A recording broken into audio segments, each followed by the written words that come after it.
This might be the first ever golden burbot. Colorado has a new state record crappie, and I bet you didn't know that this secret rig was legal in Minnesota. We got that and more coming up right now in Target Walleye's Top 5 presented by Seafoam. Let's dive on in.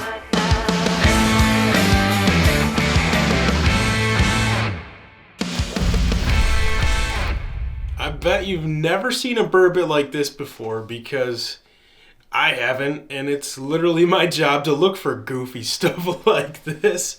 Pat Brunk shared this photo of a golden burbot that his buddy caught out of Lake Superior in Michigan. Just an incredible specimen.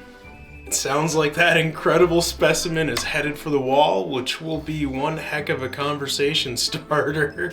I think the only other person in the world to ever catch a golden burbot like that was some chocolate-loving kid named Charlie. Now, I've seen a few golden walleyes before, and you would have too by now if you had signed up for our free Target Walleye emails already. But that burbot sure is something special. Eric Ali, great dude. I've had the chance to meet him a few times at sports shows. Good guy. Great guy. Yeah. Is the content marketing coordinator at Eagle Claw. He's also a die-hard fish head, which is awesome because that should be a prerequisite for anyone in a position like that. But a quick scroll through his Instagram, and as you can see, he does not discriminate on what he sets the hook on. But this next catch of his is just on a whole different level. A couple months back, Eric was kayak fishing on a small lake east of Denver, Colorado, where he caught a new state record crappie. It weighed 3 pounds, 15 ounces, and was 18¼ inches long. And here's your prove it of the week. Got it on the ruler with the mouth shut even. If it was open, it'd probably be over 20 inches. So Eric actually caught that fish on a hover rig, which he whipped together.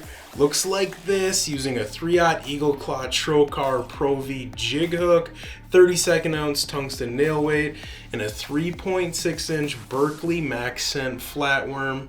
So that crappie was actually about a ½ pound heavier than the current Colorado state record crappie, but it won't be the state record based off weight. Wait, why? Because Eric would have had to have killed it for it to count, and he wanted to send it back to get even more bigger. Props to you, man. But Eric will still get his name in the record books. Colorado also keeps state records for length-based fish, and that fish was 2 inches longer than the current record. So big props to you, man. Keep grinding. Congrats on the fish of a lifetime. And I have a feeling he's going to be back out there looking for it when it's even bigger. Do you think this graph setup is a little bit overkill? I mean, and people give me flack all the time, and I only have 2 units on my bow. Okay, settle down. Kyle Patrick was just kidding when he posted that. It's a stage photo. But will somebody please tell Randy Blockett it's real so that I can see his reaction video on YouTube? I'd be like a spider monkey jacked up on Mountain Dew with horns coming out of my head because I am freaking pissed right now. GooseFra Randy. GooseFra. Technically, Minnesota might be the land of 10,000 lakes, but in the fishing world, a lot of people joke around and call it the land of 10,000 laws. Seems like we can't ever do any of the fun things like running multiple lines and using automatic hook setting devices or lights or chum or anything that makes it easier to catch a fish. But I came across something pretty interesting, and if you would have bet me $1 million that we could use this specific rig, it's a 3-fly rig in Minnesota, I would have taken that bet. But apparently it is legal to use sometimes. So that graphic is from an awesome Scott McIntoon write-up in Game and Fish, and it's all about drop shotting for pressured panfish, but apparently this 3-fly rig is a dirty little trick that some folks have been using for the last 15 plus years fishing North American ice fishing circuit events. They just didn't tell anyone about it. I am very, very sneaky, sir. It looks like it's a few Palomar knots with tiny size 16 flies, a drop shot weight, And I guess that little number has just been killing it for plucking fussy, spooky panfish out of shallow weeds. And all these tournament guys were just keeping it hush-hush over the years. Sneaky. So when I saw this come out on Game & Fish, it's not that I didn't trust Scott. He's a very smart, knowledgeable dude. But you can't believe everything you read on the internet, so I just had to fact check it, do a little digging. Sure enough, I looked up Minnesota's current fishing regs, and I found on page 29 where it says you may use up to 3 artificial flies on one fishing line when you are fishing for bass, crappie, rock bass, sunfish, or trout. There are no restrictions on distance between the flies. What? Since when? Can we get them to add a line in there that we can use it for walleyes so we can pull flies like everybody in Wisconsin does? I mean, give us something fun to play with, right? But the bad news is, now that I know you can do it for panfish, I'm probably going to have to dump a whole bunch of money on flies now.